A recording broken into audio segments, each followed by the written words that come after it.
The rain pounded mercilessly against the wooden platform of Silver Creek's train depot.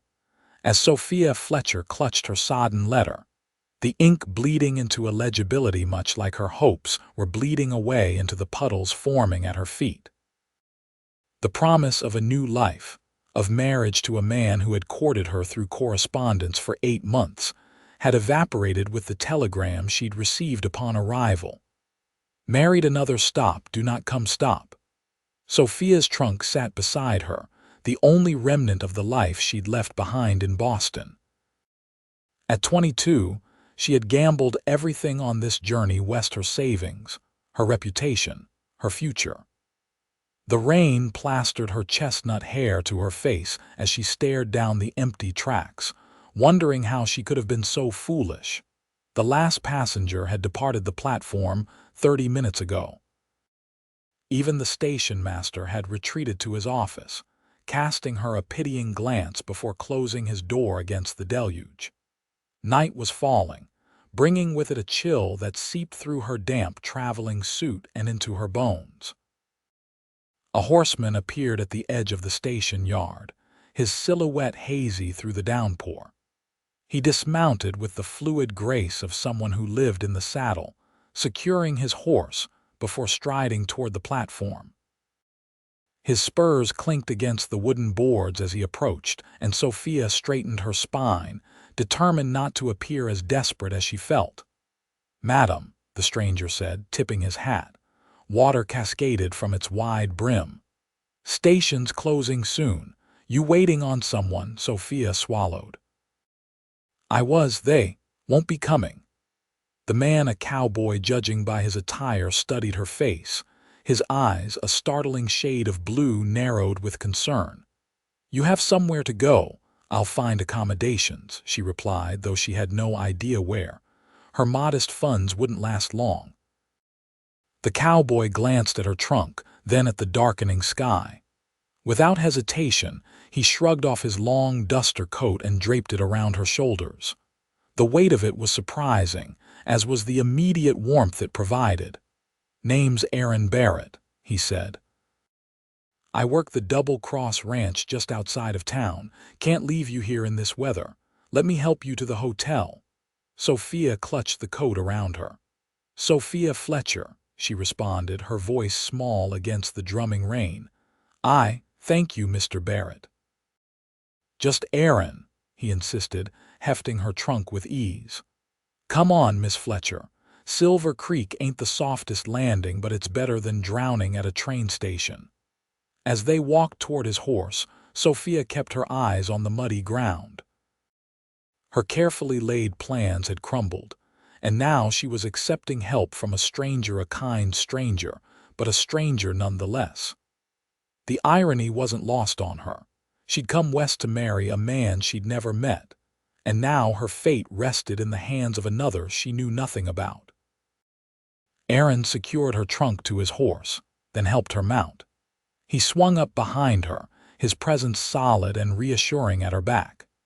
As they rode through the rain-slicked streets of Silver Creek, Sophia felt the curious stares of townspeople through lit windows. A proper Boston lady would be scandalized by her current situation, but proper Boston ladies didn't find themselves abandoned at train depots in Wyoming territory. "Silver Creek Hotel ain't fancy," Aaron said close to her ear as they approached a 2-story building on the main street. "But Mrs.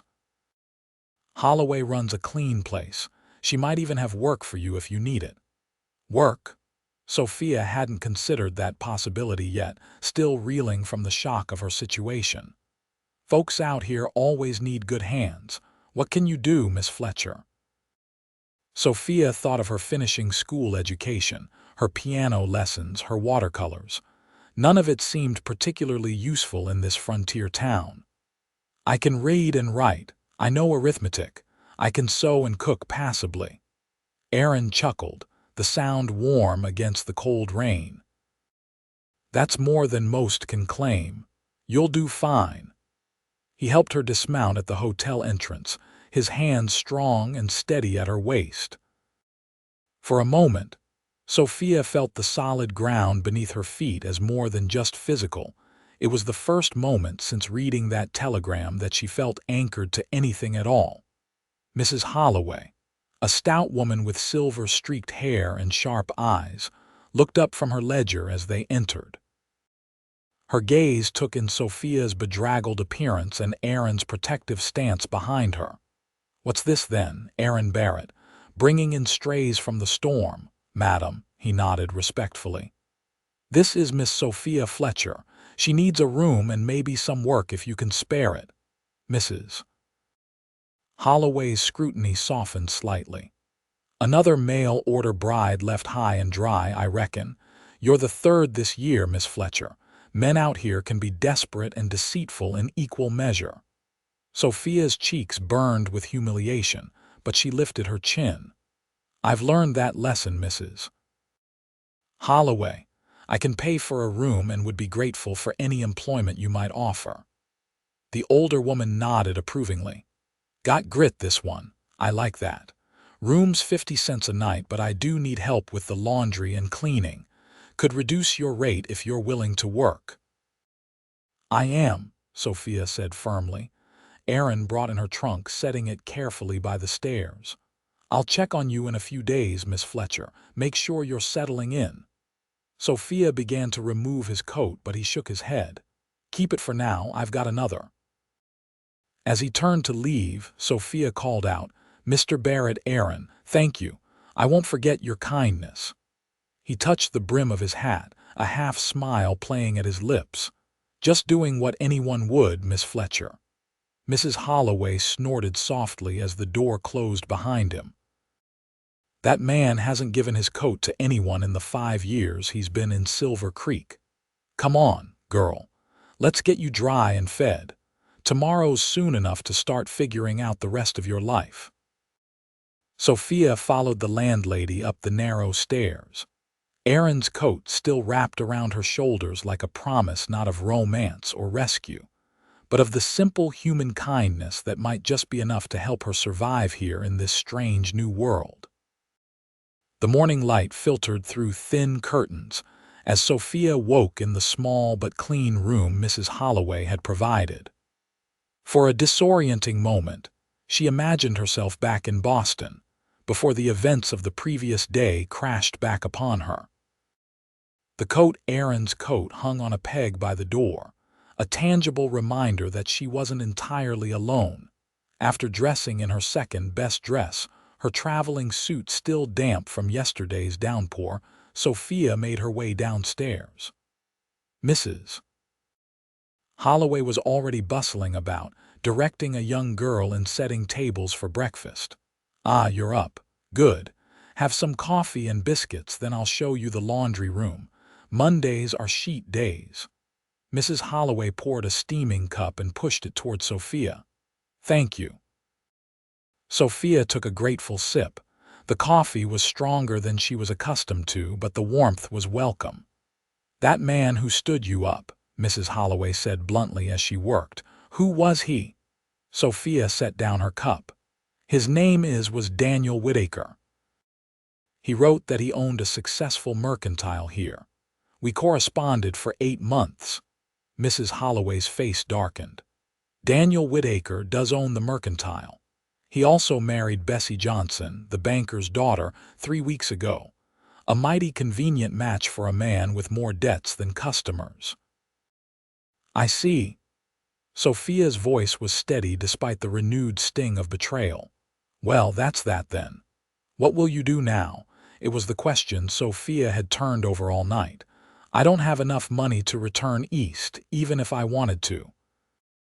And there's nothing for me there. My parents are gone, and I was living with a cousin who made it clear I had overstayed my welcome." She squared her shoulders. "I'll stay, work, make a life here somehow." Mrs. Holloway nodded approvingly. "Good answer. Silver Creek could use more women with backbones. Now, finish your breakfast. Sheets won't wash themselves." The work was harder than anything Sophia had done before. By midday, her hands were red and chapped from the hot water and lye soap. Still, There was satisfaction in the neat piles of clean linens, in having earned her keep. She was hanging the last sheet in the drying yard behind the hotel when a familiar voice called her name. Aaron Barrett stood at the gate, hat in hand, looking somewhat cleaner than he had in the rain.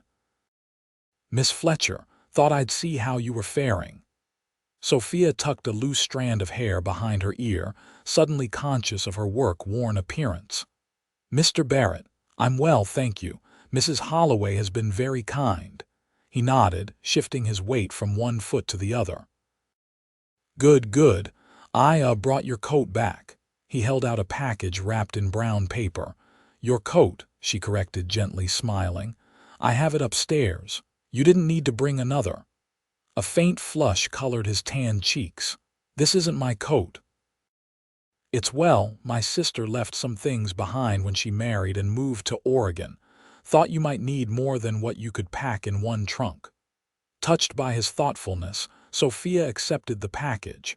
"That's very kind of you. It's nothing." He glanced around the yard. "Mrs.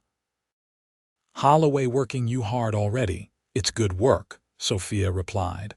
"Honest work." Something in her tone made Aaron look at her more carefully.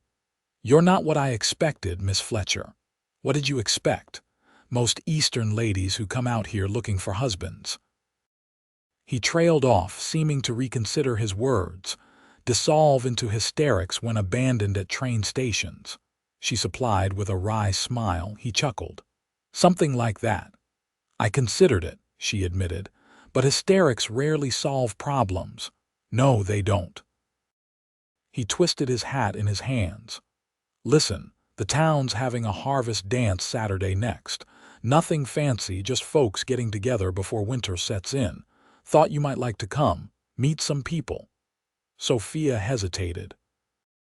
The prospect of facing a town full of strangers, a town where everyone likely knew she'd been jilted, was daunting, but isolation wouldn't help her build a new life. "I'd like that," she said finally. Aaron's smile brightened his entire face. "Good. I'll come by around 7 if that suits." "It does." As he left, Mrs. Holloway emerged from the kitchen door, a knowing look on her face. "Aaron Barrett isn't one for social calls, Miss Fletcher, not since he came back from the war." "The war?" Sophia asked, surprised. "Fought for the Union." "Came west after, like a lot of men who couldn't settle back into their old lives. He keeps to himself mostly, works hard. Decent man." Mrs. Holloway gave her a pointed look. "Just so you know what manner of man is taking an interest." Sophia clutched the package to her chest. "He's just being neighborly, I'm sure." Mrs. Holloway hummed skeptically. "Those sheets dry yet? We've got rooms to make up." The week passed in a blur of new routines and hard work. Sophia's hands toughened, and she quickly learned the rhythms of the hotel. She met some of the townspeople as they came and went, enduring their curious glances and occasional whispers with as much dignity as she could muster. On Wednesday, Daniel Whitaker himself came into the hotel dining room with his new bride. Sophia was clearing tables when they entered, and the sudden silence that fell over the room told her everyone was watching for her reaction. The young woman beside Daniel was pretty in a fragile way, with pale blonde curls and a nervous demeanor. Daniel himself paled when he saw Sophia, his expression a mixture of guilt and defiance. Setting down her tray, Sophia approached their table. "Mr. Whitaker," she said calmly, "I believe we had correspondence." He cleared his throat. "Miss Fletcher, I received word you'd arrived in town. I'm sorry for the inconvenience." Inconvenience. The word hung in the air between them. "Is that what you call it when you invite a woman to travel 2,000 miles on the promise of marriage, only to marry another in the interim?" The blonde woman looked stricken. "Daniel." "What is she saying?" Sophia turned to her. "Mrs. Whitaker, I presume?" "I'm Sophia Fletcher. Your husband and I were engaged to be married until quite recently.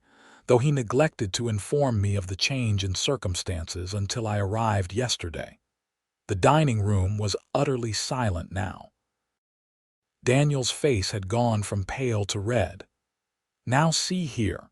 "No," Sophia interrupted, surprising herself with her boldness. "You see here, Mr. Whittaker. I don't know what kind of man you imagine yourself to be, but where I come from, a gentleman honors his commitments. Or at the very least, has the decency to break them before making new ones." She nodded politely to the stunned Mrs. Whittaker. "I wish you joy of your marriage, madam. I suspect you may need the good wishes." With that, she picked up her tray and returned to the kitchen, her heart pounding but her head held high. Mrs. Holloway was waiting by the kitchen door, a rare smile on her face. "Well done, girl. That'll be the talk of the town by sundown." Sophia let out a shaky breath. "I shouldn't have made a scene." "Wasn't a scene. Was justice." Mrs. Holloway patted her shoulder. "And now everyone knows you're not to be trifled with. That's worth more than gold out here." That evening, a bouquet of wildflowers was delivered to the hotel for Sophia. The accompanying note simply read, "Heard what happened at lunch. Wish I could have seen it. A.B." Sophia pressed one of the flowers between the pages of her Bible, a smile tugging at her lips despite everything. By Saturday, Sophia had settled into something resembling a routine. The work was hard but satisfying, and Mrs. Holloway proved to be a fair employer, if demanding. The hotel owner had even advanced Sophia a small sum to purchase fabric for a new dress, recognizing that her limited wardrobe wouldn't last long with daily wear. As promised, Aaron arrived precisely at 7. He wore a clean shirt and his best denims, his hair still damp from washing. When Sophia descended the stairs in her newly made dress, a simple blue cotton that nonetheless flattered her figure more than her severe Boston attire, had his face lit up with admiration. "Miss Fletcher," he said, offering his arm. "You look lovely." "Thank you." Sophia accepted his arm, keenly aware of Mrs. Holloway's watchful gaze from behind the reception desk. "And thank you for the flowers. They were a bright spot in a difficult day. Least I could do." He led her outside where a wagon waited instead of his horse. "Thought this might be more comfortable than riding double." The town hall was decorated with autumn leaves and kerosene lamps, casting a warm glow over the proceedings. A small band played lively tunes at one end, while tables laden with food and drink lined the other. People of all ages filled the space between dancing, talking, laughing. Conversations faltered briefly as Aaron escorted Sophia inside, curious eyes turning their way. Then, remarkably, several women approached, introducing themselves and welcoming Sophia to Silver Creek. "Don't mind the stairs," said a friendly woman who introduced herself as Martha Simmons, the blacksmith's wife. "New faces are rare enough to be interesting, especially pretty female ones." "I imagine my particular circumstances have added to the interest," Sophia replied wryly. Martha chuckled. "Daniel Whittaker's been hiding in his store since your confrontation. Did his new wife good to see his true colors early, I say." The evening progressed pleasantly. Sophia danced with Aaron and several other men, finding the country dances simpler but more energetic than the formal waltzes she'd learned in Boston. Aaron proved to be a capable dancer, if somewhat reserved. During a break in the music, they stepped outside for air. The night was clear and cool, stars scattered across the black velvet sky in a display more magnificent than anything Sophia had seen in the city.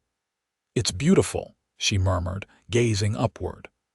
"One of the things I love about the West," Aaron agreed. "You can see forever out here. Makes a man feel small, but in a good way." "You've been here 5 years, Mrs. Holloway said." He nodded. "Came after Appomattox, couldn't go home Georgia after fighting for the Union. Worked my way west, found Silver Creek by accident when my horse came up lame. The double cross needed hands and I needed work, he shrugged. Been there ever since. You like it, ranch work, most days. His smile was crooked. It's honest work, hard but straightforward. Cattle don't care what side you fought on or where you came from. No, I suppose they don't. Sophia turned to face him.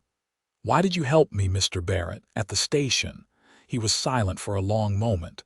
Couldn't leave you there in the rain, he said finally. My ma raised me better than that, and he hesitated. I know what it's like to arrive somewhere with plans that fall apart. To be alone. The simple honesty of his answer touched her deeply. Well, I'm grateful. I don't know what I would have done. You'd have managed, he said with surprising certainty. I've watched you this week. You're stronger than you know, Miss Fletcher. Their eyes met, and something unspoken passed between them, a recognition, perhaps, of kindred spirits. The moment was broken by Martha Simmons calling from the doorway. Aaron Barrett, are you monopolizing our newest resident? The dancing's starting again. Aaron offered his arm with a smile. Shall we? As they returned to the dance floor, Sophia felt, for the first time since arriving in Silver Creek, that perhaps this unexpected detour in her life wasn't a disaster after all. Perhaps it was a beginning. October faded into November, bringing with it the first biting winds of winter. Sophia established herself as an indispensable part of the hotel's operations.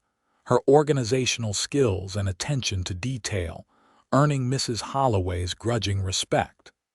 She'd moved from laundry to helping with the books, and occasionally serving in the dining room when they were short-handed. Aaron came to town at least once a week, usually finding some excuse to stop by the hotel. Sometimes it was legitimate ranch business. Other times, the pretenses were transparently thin. Their friendship grew with each visit, conversations about books they'd read, experiences they'd had, dreams they harbored. Have you given thought to what you'll do when spring comes? Aaron asked one crisp afternoon as they walked along Silver Creek's Main Street. He'd brought supplies to town and insisted on escorting Sophia on her errands. Mrs. Holloway has offered to make my position permanent, Sophia replied. It's not what I imagined for myself, but it's respectable work. Aaron nodded thoughtfully. The school teacher's leaving after Christmas. Getting married and moving to Denver. Town council's looking for a replacement. Sophia's steps faltered. A teacher, me, why not? You're educated, good with figures, patient from what I've seen, he shrugged. Just a thought.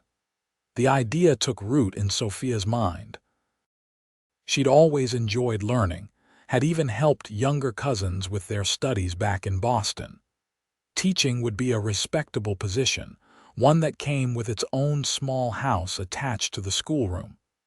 I'll consider it, she said, feeling a flutter of excitement at the possibility.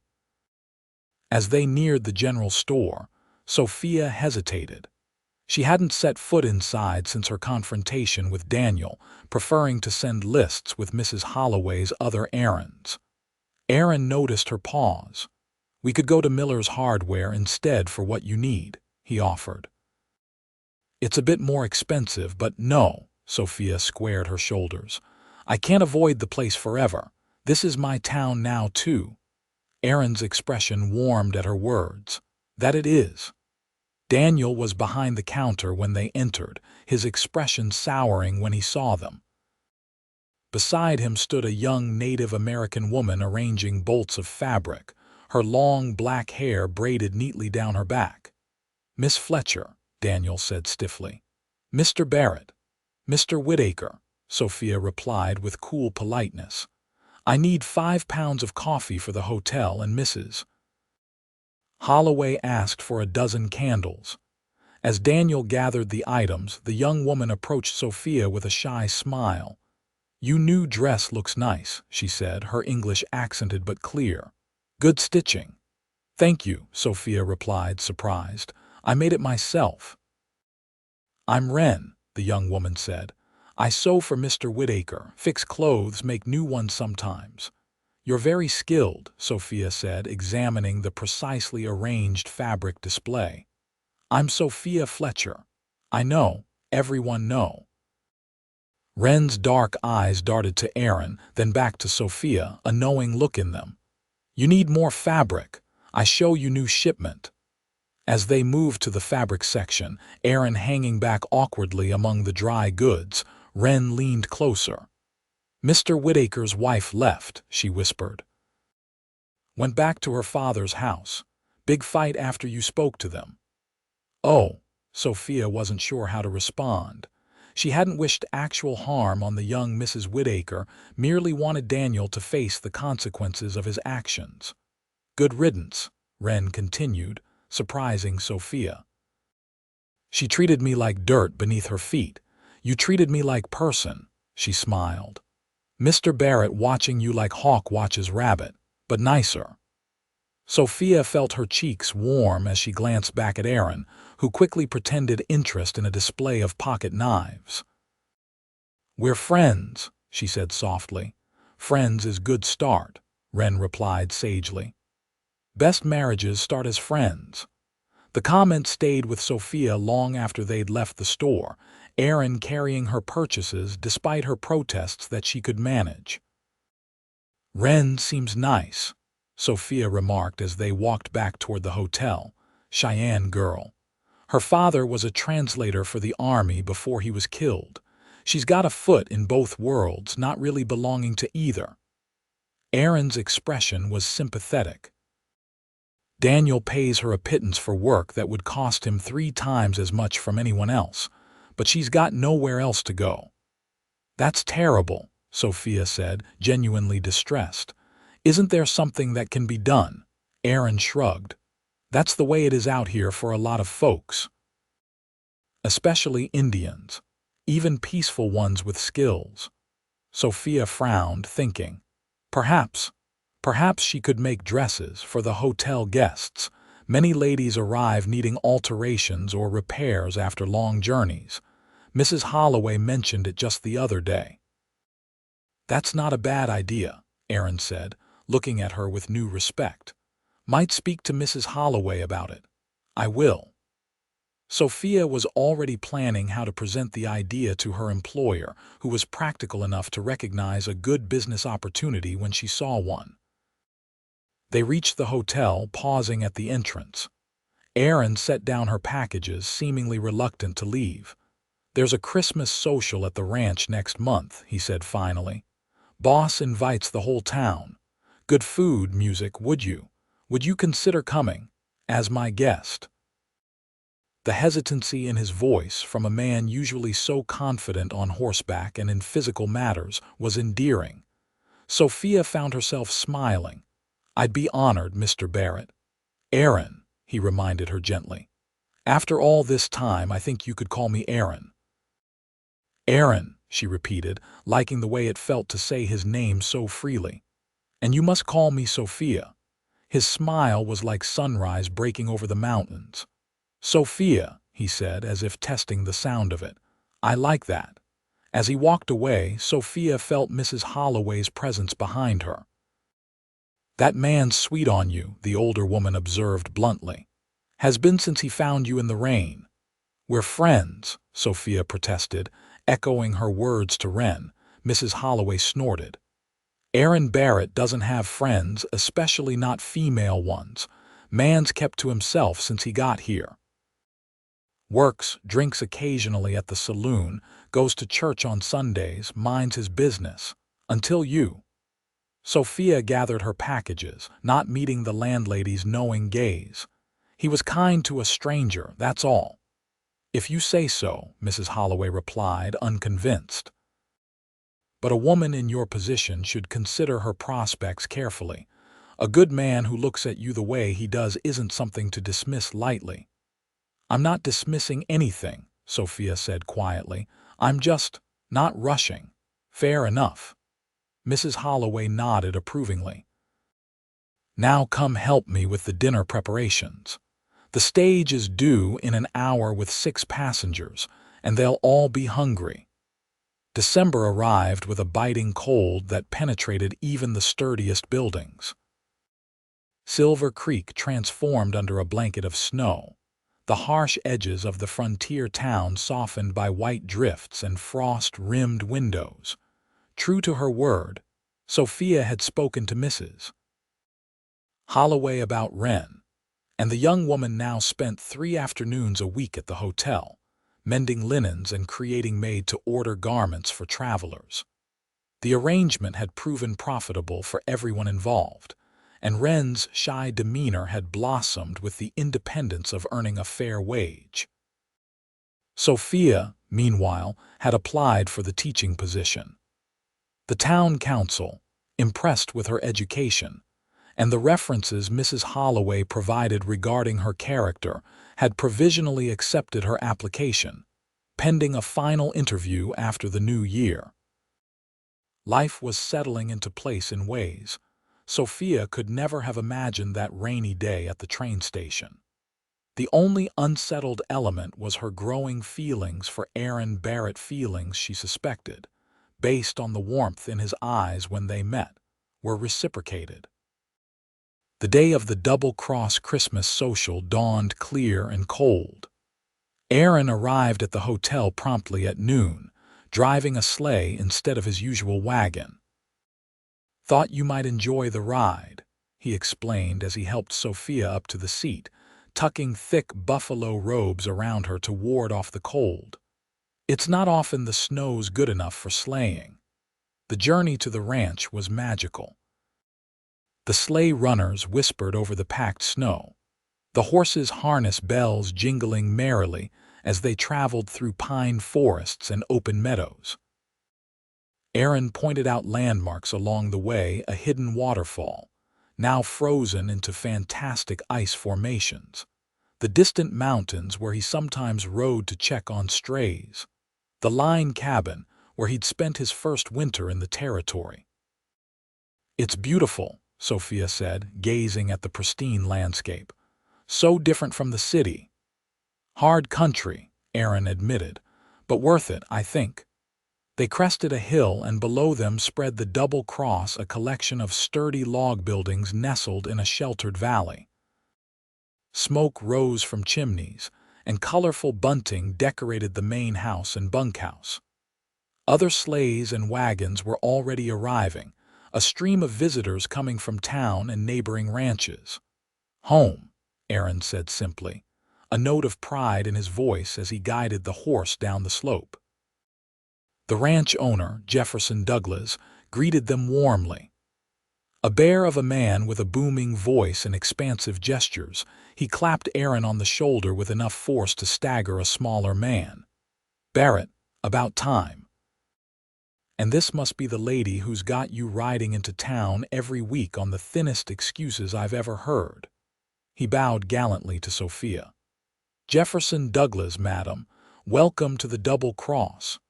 "Sophia Fletcher," she replied, trying not to laugh at Aaron's mortified expression.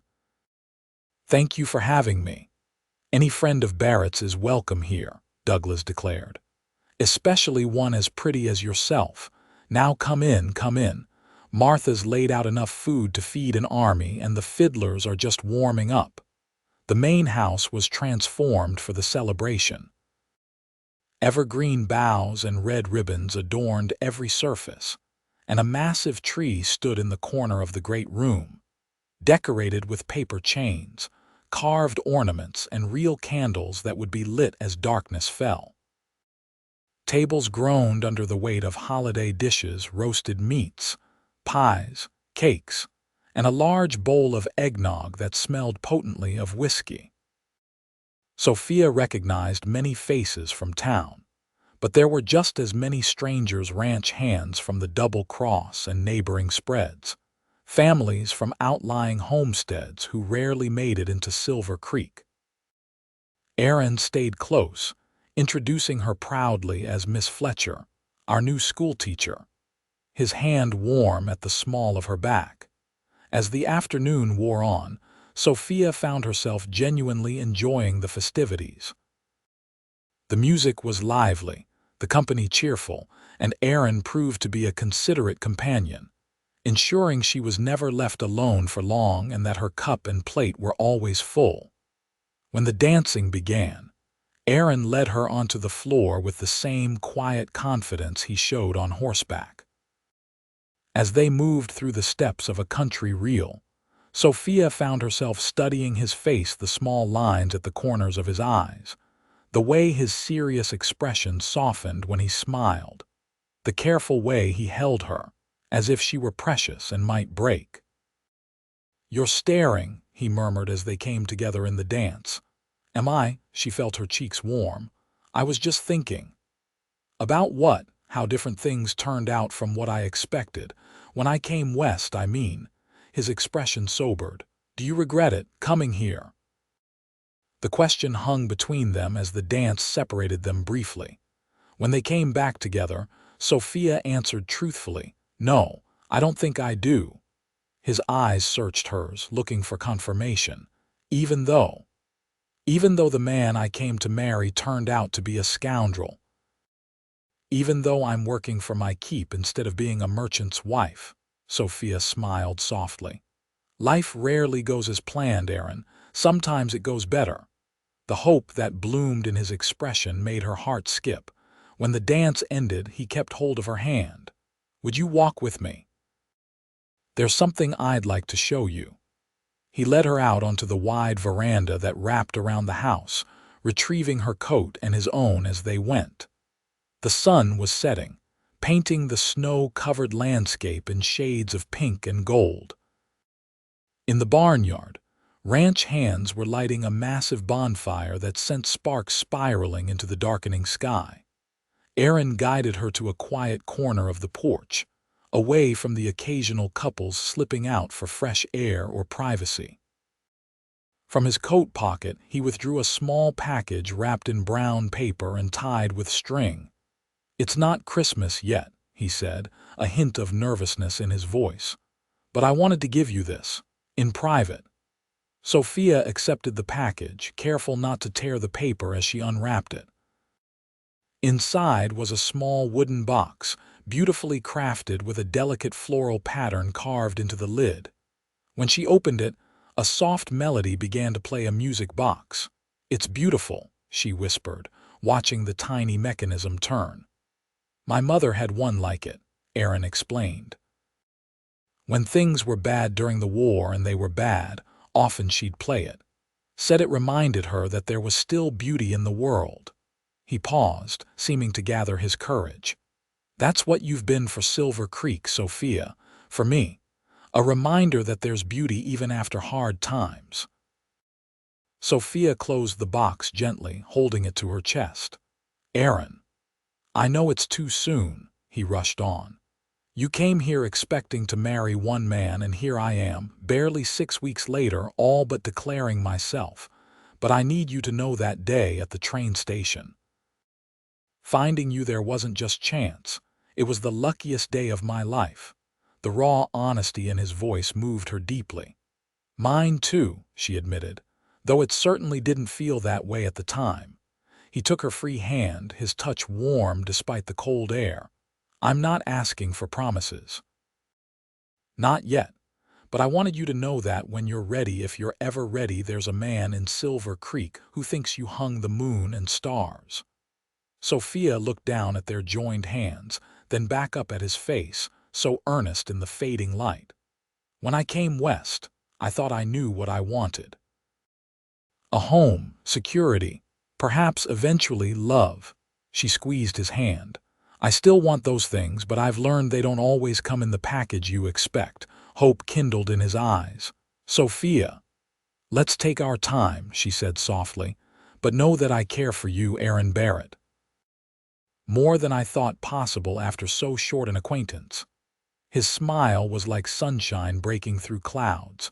Slowly, giving her every chance to pull away, he leaned down and pressed his lips gently to hers.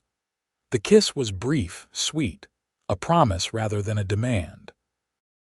When they returned to the party, something had shifted between them, a certainty, a foundation upon which something enduring might be built. If Mrs. Holloway noticed Sophia's flushed cheeks or the way Aaron's hand lingered on hers as he helped her remove her coat. She kept her observations to herself, but her approving nod spoke volumes. The new year brought changes to Silver Creek and to Sophia's life.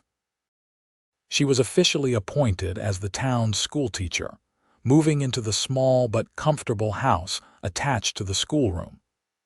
The position came with respect and independence, two things she valued highly after her experiences. Aaron courted her properly through the winter months, coming to town every Sunday after church to take her for sleigh rides or simply to sit by her fire and talk. They discovered shared interests in books and music, and divergent but complementary views on everything from politics to the proper way to bake bread. Their disagreements were as illuminating as their agreements, each learning from the other's perspective. By April, when the first wildflowers began to appear in the melting snow, Aaron was a fixture at the schoolhouse, often appearing to make necessary repairs that somehow always coincided with the end of Sophia's teaching day. The children teased her about her cowboy bow, but Sophia found she didn't mind. On a perfect spring evening, exactly 6 months after that rainy day at the train depot, Aaron proposed properly, down on one knee in the schoolhouse garden he'd helped her plant. "I'm not a wealthy man," he said, holding out a simple gold band. "But the double-cross foreman is retiring come fall, and Mr. Douglas has offered me his position. It comes with the use of a small house on the property. It's not fancy, but it would be ours, if you'll have me." Sophia looked at the man before her, steady, honorable, kind, and at the ring that represented not just his love but his respect for her independence. She'd come to Silver Creek seeking a husband and found so much more: purpose, community, and a love that had grown naturally, like the garden around them, from the smallest seed to something strong and flourishing. "Yes," she said, her heart full. "Yes, I will have you, Aaron Barrett." Their wedding in June was a town affair, with Mrs. Holloway insisting on hosting the reception at the hotel. Wren, now established as Silver Creek's most sought-after seamstress, created Sophia's wedding dress as her gift. Even Daniel Whitaker, somewhat humbled by his failed marriage and Sophia's success, contributed a wedding gift of fine china. As Aaron led her onto the dance floor for their first dance as husband and wife, Sophia caught sight of his duster coat, hung carefully by the door, the same coat he'd draped around her shoulders that rainy day. "You kept it," she murmured, nodding toward it. Aaron followed her gaze, his arms tightening around her waist. "Of course, it's what brought you to me." "I think," Sophia said, resting her head against his chest, feeling the steady beat of his heart, "that I was always meant to find you. Even if it took a rainstorm, a broken heart, and a borrowed coat to get me here." In the years that followed, Silver Creek would witness many changes. The railroad would bring new prosperity, the territory would become a state, and Aaron and Sophia Barrett would raise 3 children in the house on the Double Cross Ranch. Sophia would continue to teach, becoming a fixture in the community, while Aaron would eventually become a partner in the ranch he'd helped build. But through it all, they would keep 2 mementos of their beginning: a music box that played a sweet, hopeful melody, and a worn duster coat that had once sheltered a rain-soaked stranger, the first act of kindness in a lifetime of love.